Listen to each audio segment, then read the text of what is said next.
everybody, this is Jack Stevenson with a new teaching video. And this particular one is going to work on utilizing tennis balls. I start the lesson by having the students simply listen. I give no introduction or explanation. I observe their reactions. I'm improvising, maintaining focus on the lesson's central objective and anticipating the concepts I intend to address, which are, in this case, tossing and bouncing a ball with a changing meter. In this lesson, I'm stepping away from the common practice period and experimenting with pitch and rhythm. This style can motivate students' curiosity and playfulness, making the process both enjoyable and stimulating.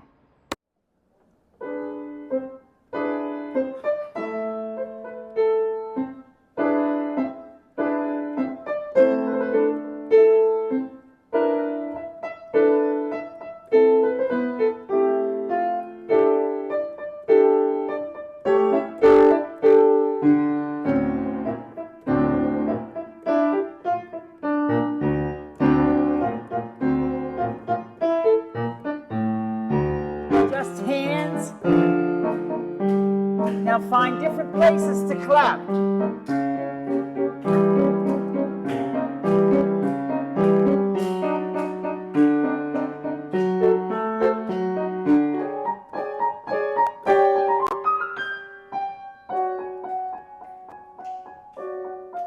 Steps only.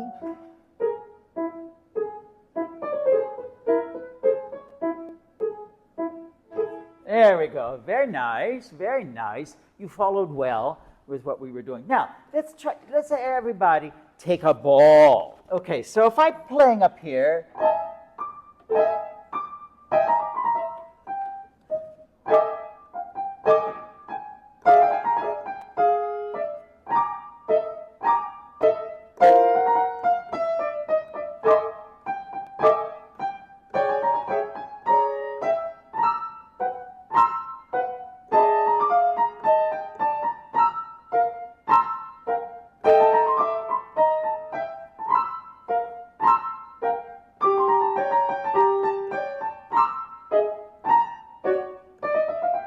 everybody watch Michelle.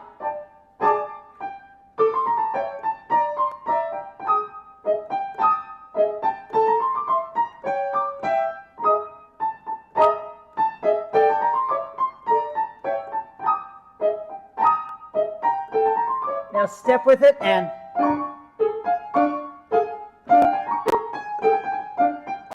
now if I play like this,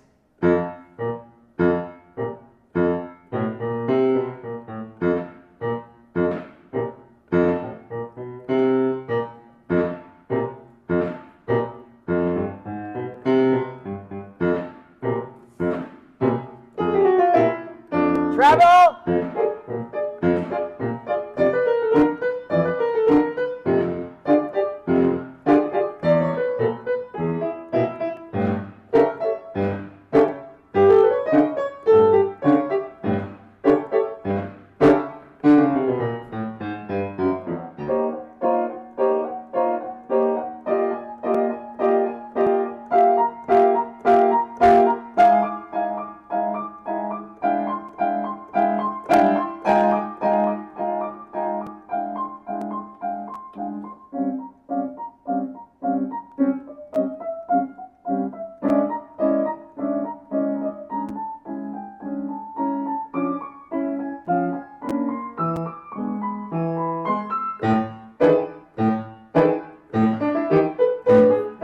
Michelle, you're good.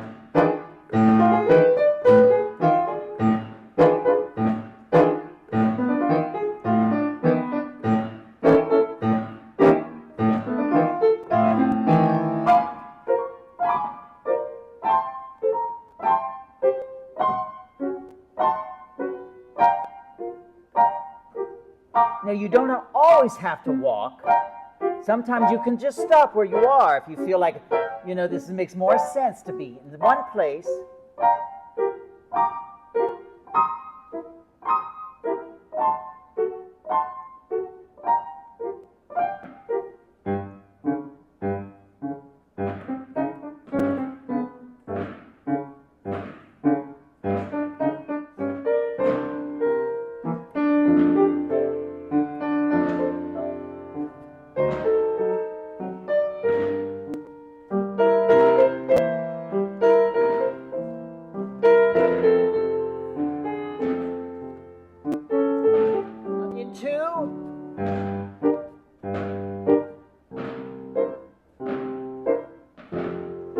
Now you can step on the cruises and just catch on the, yes, catch it on the anacruises.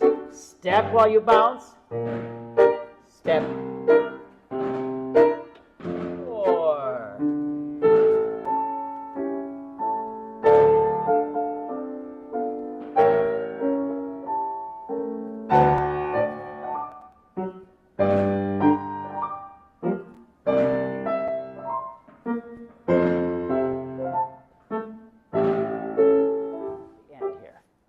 I say 3, you were doing the meter of 3. If I said 4, you did the meter of 4. 2, so how did you do the 2? Show me. 1, 2, here we go. 1, 2, 1, 2, 1, 2, 1, 2, 1, 2. What's happening with your body on 1 and 2? How are they different? The second beat we stop and hold. The second beat we stop because we have to grab it. So that we have to bounce it again. So we have to go down, dum, yum, bum. So we got to stop it. Yum. Now, we could add a little something with the rest of the body with this, right? What could we do with the rest of the body as we're doing this? 1, 2, ready, try. 1, yum. Yes, you can sort of lift, you know? But what's missing here now as I'm doing this lift?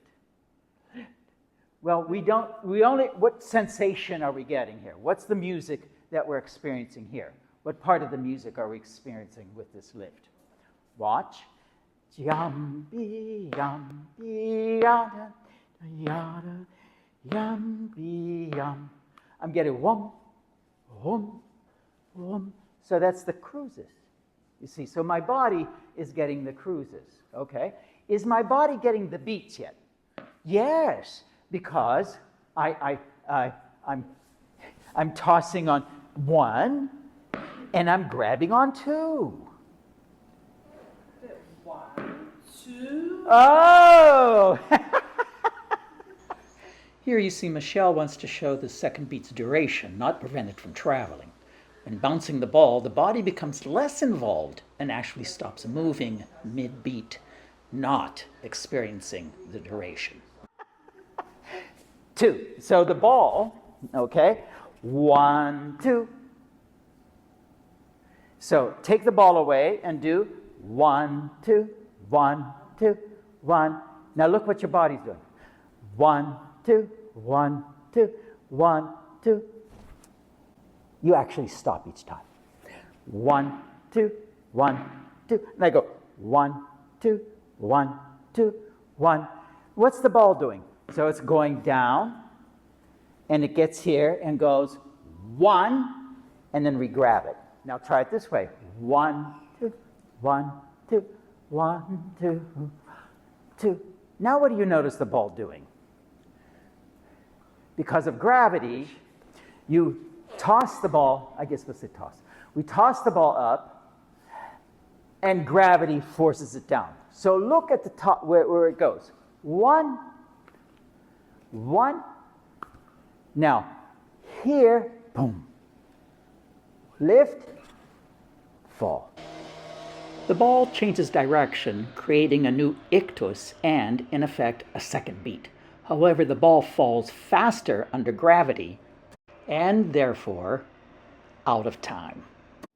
The ball goes up, and so 1, and then it gets here, and we say 2. But where is the beginning of 2? 1, 2. See, da, da, da, and it's uneven. So the ball isn't traveling through space evenly. 1, 2, 1. Can you see? So how do we get the ball to give us the sensation of 2 even beats? Now, 2 even beats that actually have duration. Now, we have 2 spots, here and here. Right? So the ball goes up and it returns. But here it returns, when it returns from here, it's always at a different place. It's never at the same place. Just an observation. I have been using the word place, but I should have also considered time.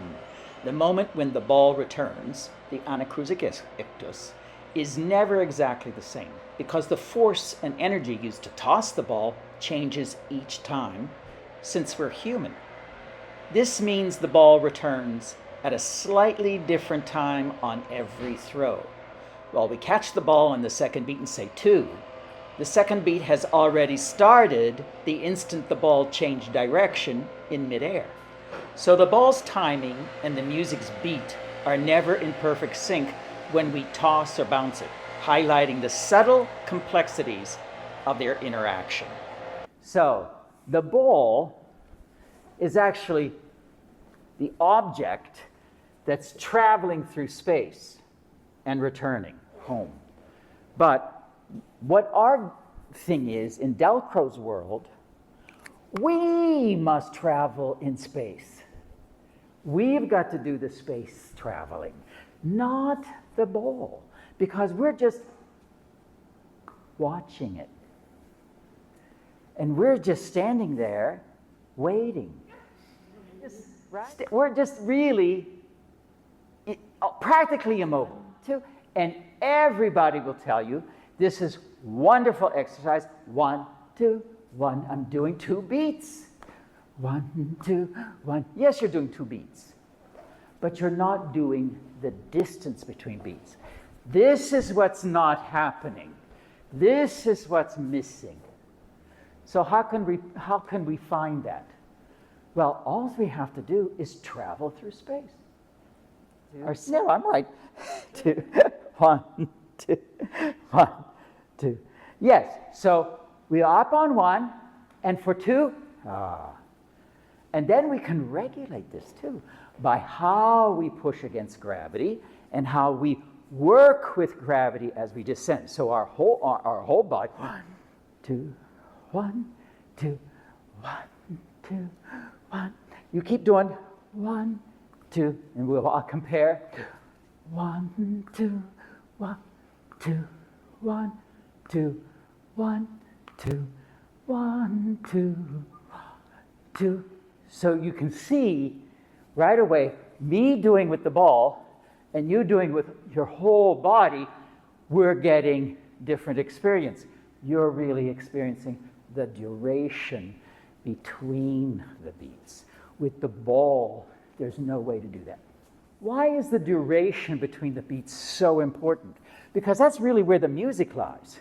Nya di da da, nya da di da di da da da. That's where the music is. That's where we can intensify, relax, push forward. No, see, because it's that space. It's just not the points in space. That's not the music. See, that's just a point in space where each beat begins. You see, it just begins there. It's what follows it is far more important. Okay. Now let's look at this diagram just for a moment, and it shows the 3 meters, 2, 3, and 4. And it also points out where the beats lie in space. They are the numbered in Arabic numbers. You have 1, 2 for the 2 meter, and 3 for the 3, and 4 for the 4 meter. The black lines represent the duration and the direction that each beat takes as it travels through space. No. So what is the thing about 4/4? 4 beats, right? There's the cruises. Then there's the beat that comes right after the cruises. What's that called?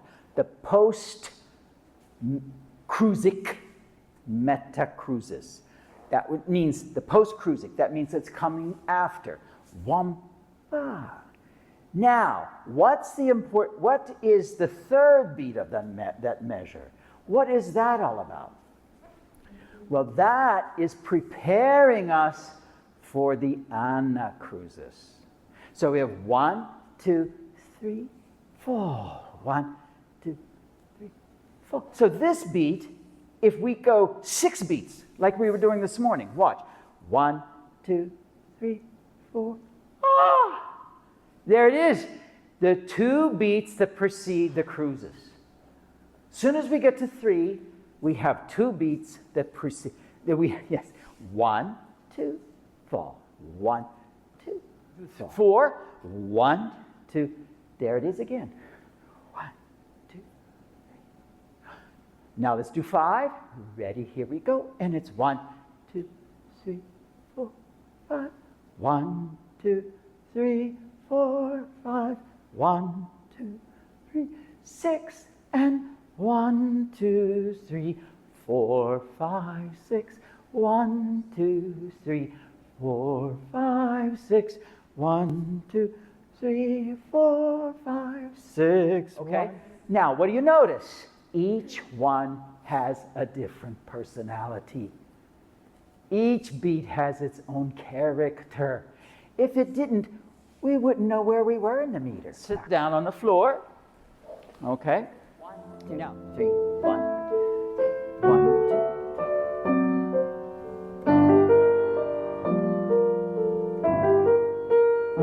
2. Everybody watch Pim. She's really got it down.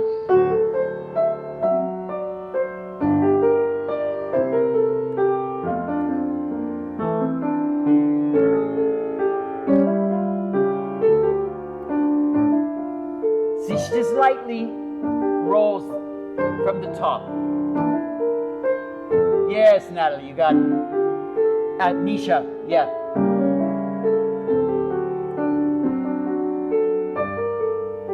Good, Nim.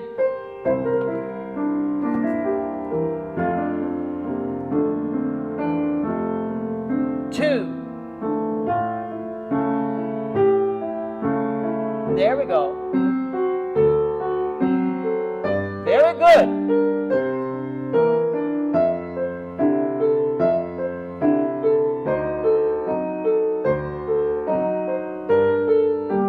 Back to 3.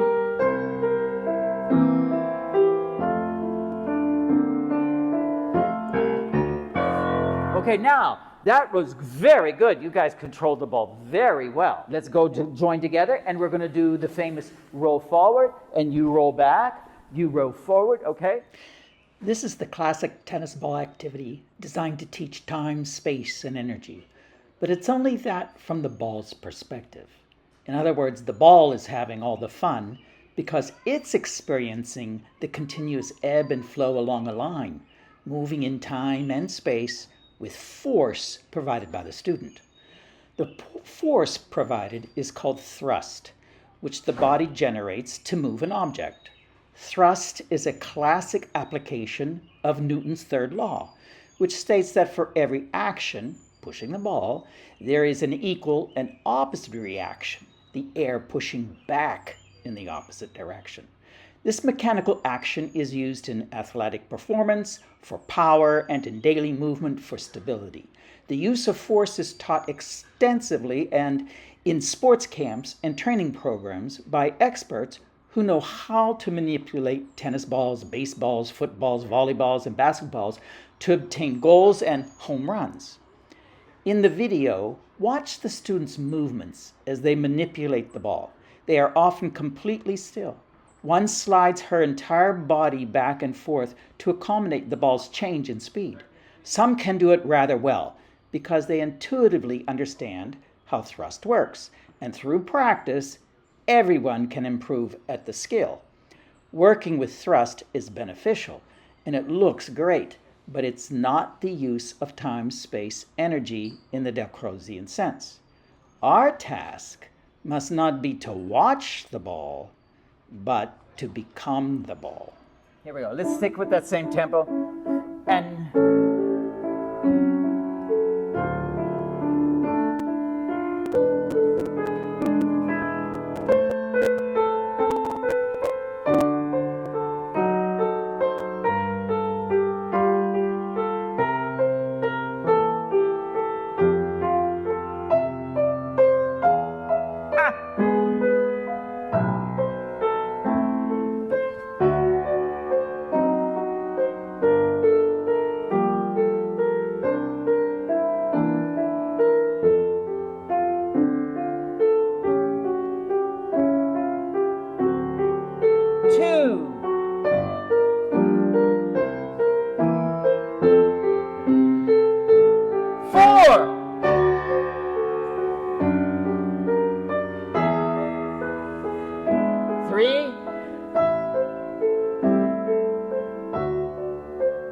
4,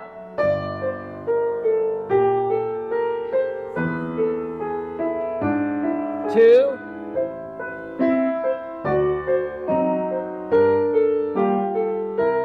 3.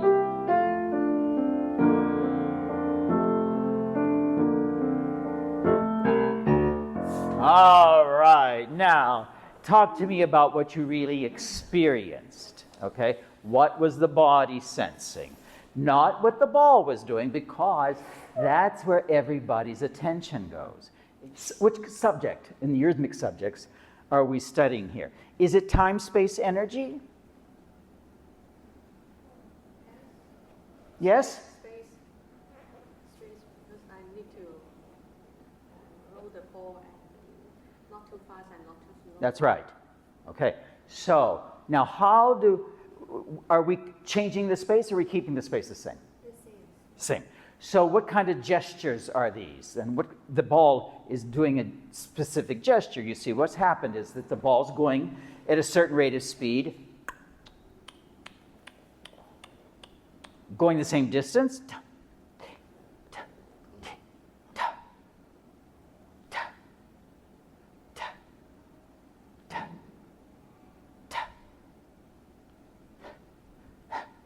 Okay, so it changes what here? Speed. It's speed. It must change speed. It must go slower. And then for 2, 1, 2, 1, 3, 1, 1, 1, 4, 1, 1, 1, 1, 2, 1, 1, 1, 1, 1. See that? So, no matter what number you call, it has to go fast. So those are all imbalanced gestures that the ball is making, because the space isn't changing along with the time. The time's staying the same, but the time is changing, but the space stays the same. The space should change, right? Now, if you do it just by yourself, do it between. So you have 1, 2, 3, 1, 2, 3, 1, 2, 3, 1, 2, 1, 2, 1, 2, 1. Well, now, what did you all automatically just do? You all just did it. You got the space to be smaller. Then I say 3, oh, you let the space get bigger. And a balanced gesture depicted in the drawing number 1 is affected by clapping different note values. We clap in circles whose size changes with the speed of the note. At a given tempo, quarter notes for example, we can use a moderate size circle, while eighth notes use a smaller circle, and a half note an even larger circle. Thus, gesture size matches note speed and is considered a balanced gesture. Time, space, and energy all used in equal proportions. However, the imbalanced gestures depicted in drawings number 2 and 3 use space differently. The space remains the same size and does not adjust to the note speed, thereby affecting the energy and creating an imbalance. It's this type of gesture that's far more interesting. It creates resistance and easement in the body. Our body moves fast and slow, but always within a given unit of space. Notice that I maintain the same size circle. When clapping faster note values, my hands take up too much space and therefore use less energy, which is drawing number 3. Conversely, when clapping the half note and the single whole note, my hands do not use enough space, therefore building resistance along the path of the circle and using more energy, which is depicted in drawing number 2. The ball is having a blast. The ball is changing the speed and having imbalanced gestures and balanced gestures. Between your knees, those were balanced gestures because you changed the space with the time. But between each other, we can't change the space. We're set. So if I'm rolling a ball back and forth, we got to use a different sort of resistance against the air. Now, what are you really doing? What are you doing, and what are you experiencing through this exercise? Can you recall anything at all that you physically sensed while you were doing this? Don't confuse watching and looking with actual experiencing. Okay? Do you want to try it with your friend again? See if you can focus on your body. 1, 2, 3, 1.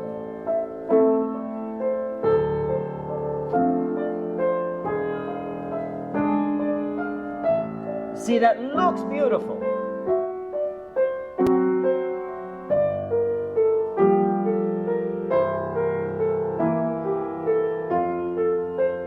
Two.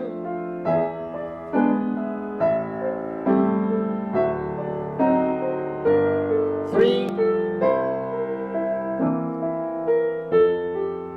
4.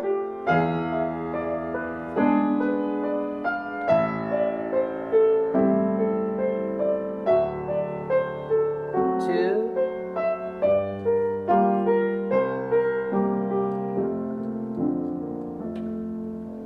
Ah, gorgeous. Now, what is your body doing?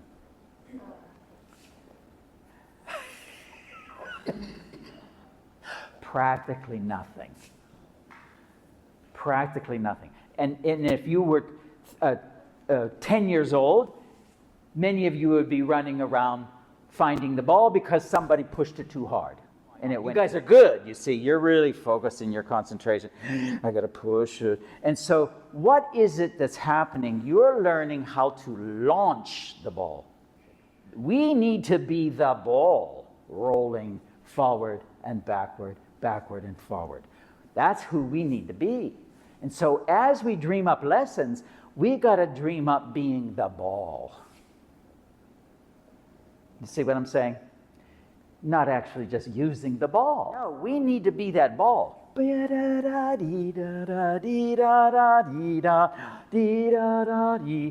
need to move through space as the ball would be moving.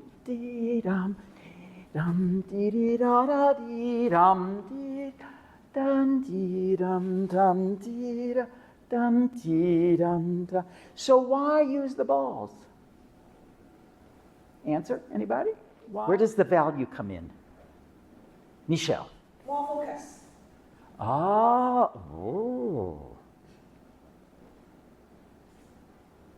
That's definitely an argument. Where they say, oh, the student is more focused. I'm a contact. Focus on the ball. Yeah, but they're focused on the ball, not on themselves. They're not thinking, just like I had to say to you, okay, let's do it again. Now, think, focus in on what is your body actually experiencing. You weren't doing that. I have to tell you to do that. Do you think children walking around with the ball is doing that? Maybe sometimes Not at all. I think that I focus the ball, like to pay attention your lesson. But we forget the body. Yes, right. Pay attention. You guess the ball is here. I mean, in here. Yes. Like the tennis ball. Oh yeah. I feel like playing tennis ball with her. Yes. So put your legs together again.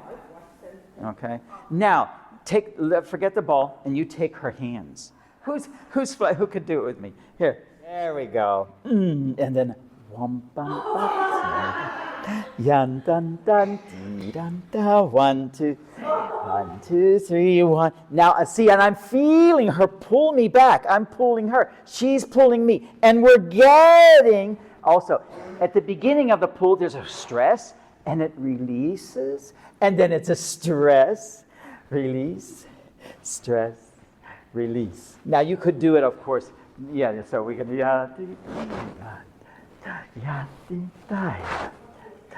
This is far more valuable than rolling the ball. And now we're getting the stuff we need for music, not necessarily the stuff we need for playing basketball or football or baseball. Those are valuable techniques, absolutely, and which really should be taught by somebody who knows what they're doing with it, because that's a whole nother discipline in life. That's very specific training too. So, and it's really good training.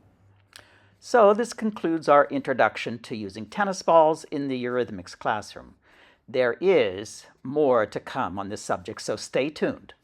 While the lesson continued for another 30 minutes, the key was to use tennis balls thoughtfully and with clear intent.